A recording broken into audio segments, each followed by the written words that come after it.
Hey guys, welcome to the Liberal Hive Mind, a channel solely focused on exposing the abundant hypocrisy of the left. Alright, so I'm a little bit late on this topic. I've had it in the tank for a while. I've had this video or this tab opened up for the last couple of days. The plan was I'll get to it eventually. A little late, but better late than never. This is just something I had to record a video on. One of our favorite characters in this ridiculous American political parody known as, the current state of the world, the current clown world that we're living through. Of course, none other than Nancy Pelosi. Nancy Pelosi was recently given a Presidential Medal of Freedom by Joe Biden.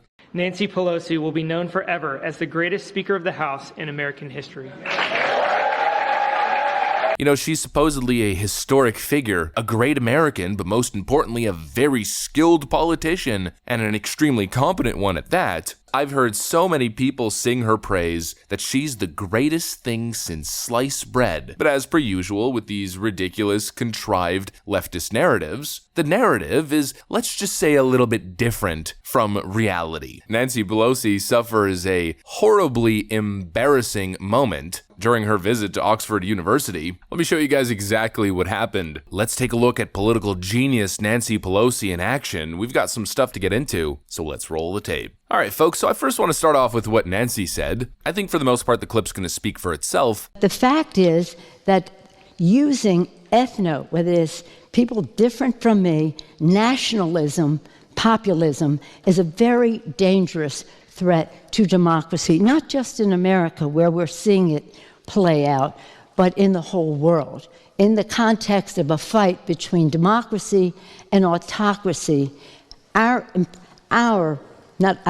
mine, but the version of populism, ethno-nationalist populism, which tries to bring down education and fake news, the media, which is a protector of democracy, that version is contributing in countries other than our country and is a danger to democracy. We think democracy is on the ballot in America.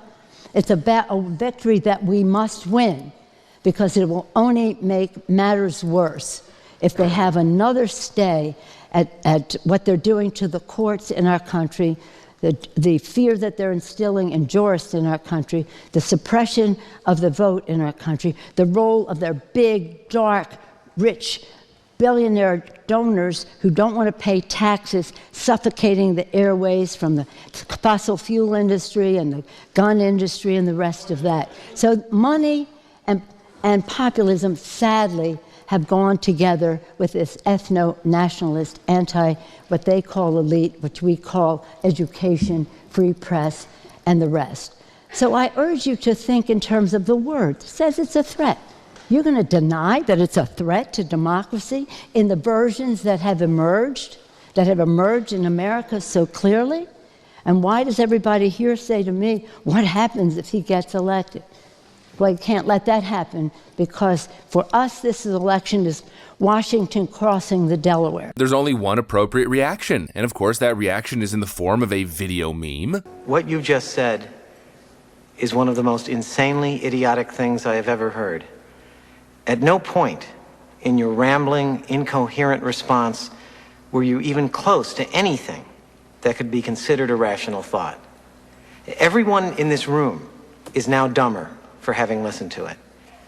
I award you no points, and may God have mercy on your soul. That is the only reaction. That was Presidential Medal of Freedom recipient Nancy Pelosi. That was high IQ genius politician Nancy Pelosi. That was some of the most incoherent nonsense I've ever been subjected to. Blah, blah, blah. All it was a bunch of word salad nonsense then. Ma democracy, preserving our democracy, threat to our democracy. Word salad, populism is a threat to democracy. I am now dumber after listening to whatever the frick that was. But of course, Nancy Pelosi's ignorant, incoherent rambling wasn't even the best part. No, the best part here was the response. Just take a look.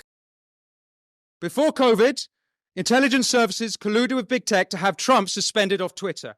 Yes, the same platform which hosted the Taliban and Ayatollah deaf to Israel Khomeini, they thought the president crossed the line when he tweeted on Jan 6th, quote, "Remain peaceful, no violence, respect the law, and our great men and women in blue. That's a quote. You may be thinking now that Trump is a populist. You are right. He didn't accept the 2020 elections, and he should have. So should Hillary in 2016, so should Brussels, and so should Westminster in 2016, and so too should Congresswoman Pelosi, instead of saying the 2016 election was, quote, hijacked. Quote, hijacked. Thank you.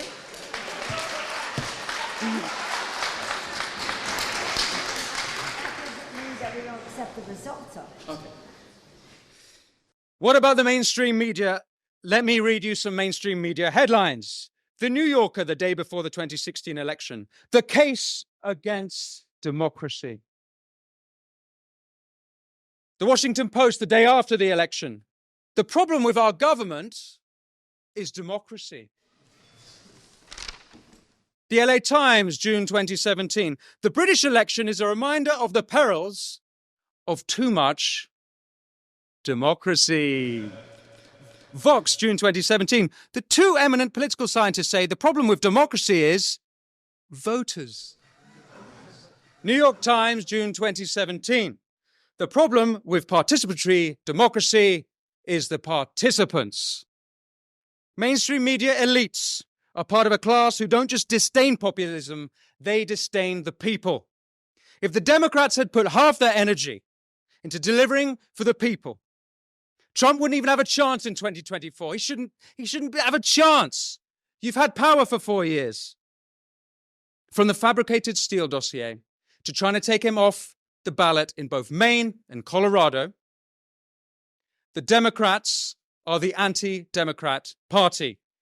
All we need now is the Republicans to come out as the pro-monarchist party. Ladies and gentlemen, populism is not a threat to democracy, but I'll tell you what is.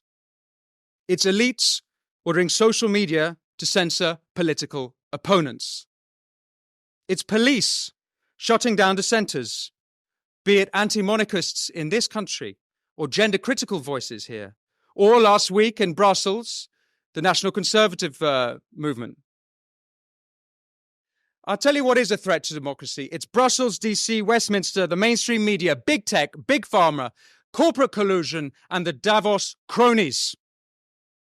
The threat to democracy comes from those who write off ordinary people as deplorable. The threat to democracy comes from those who smear working people as racist. The threat to democracy comes from those who write off working people as populists. And I'll say one last thing. This populist age can be brought to an end at the snap of a finger. All that needs to be done is for elites to start listening to, respecting, and, God forbid, working for ordinary people. Thank you. He absolutely smoked her. I cannot believe that Nancy Pelosi is viewed as a revered politician, or even a semi-competent human being. I mean, did you hear that one response? She said the 2016 election was hijacked, but it doesn't mean that we don't accept the results. I mean, really? I'm pretty sure if there's actual evidence, or if you truly believe that an election was, quote, hijacked, and in this case, hijacked by a foreign nation, that foreign nation being the Russian government, the Kremlin, that was the base accusation from 2016, I feel like if anything, you have a duty to not accept the results. Does this woman even think before she speaks? Of course she doesn't. There's no logic or thought process behind anything she says. She simply regurgitates talking points. It's the talking point of the day. Populism bad, and populism is a threat to democracy. How utterly ridiculous. The individual who rebuked that point, I think, was alluding to a great point, that modern populism in today's day and age really only exists as a reaction to increasingly out of touch, out of control federal governments and globalist puppeteers who continuously, time and time again, disregard the interest of the individual living within said state, as the elite puppet masters focus on their globalist ambitions. Populism, at its core, seeks to bring the concerns of ordinary citizens to the forefront of political discourse. The ideology is built around challenging established elites who are totally out of touch with the populace. Obviously, this can be a powerful force for good in reference to government accountability or responsiveness in government. The key point of populism is to mobilize individuals who feel disenfranchised or overlooked by existing power structures. From an economic standpoint, populism serves as a corrective mechanism against policies that disproportionately benefit the elite at the expense of the general public. What populists advocate for is prioritizing job creation and local industry instead of increasing dependence on foreign entities. The focus of economic populism is self-sufficiency, economic policies and principles that benefit the voter of the state above all else. Seems to me like that's democracy in action. That's state democracy in action. Nancy Pelosi essentially adopts the stance that voters who democratically align to support the interest of their own people in their own nation are a threat to democracy. I mean, make it make sense. To me, that makes absolutely no sense at all. She's essentially saying that voters who want to put their nation first and their nation's people first, by democratic means, are threats to democracy. No, they're threats to the globalist cabal, of which Nancy Pelosi is a card-carrying member of. Populism is about responsible governance and economic self-reliance. The entire point of populism is to ensure that the government remains accountable to the people that it supposedly represents, and that economic policies benefit the broader society rather than foreign nations and foreign actors. Ooh, so spooky, so scary. What an embarrassing display of ignorance, incompetence by one of the nation's top political leaders. This is who Democrats look up to. What an absolute clown. The video speaks for itself. I think I said enough. Thanks for watching, and I'll see you on the next one.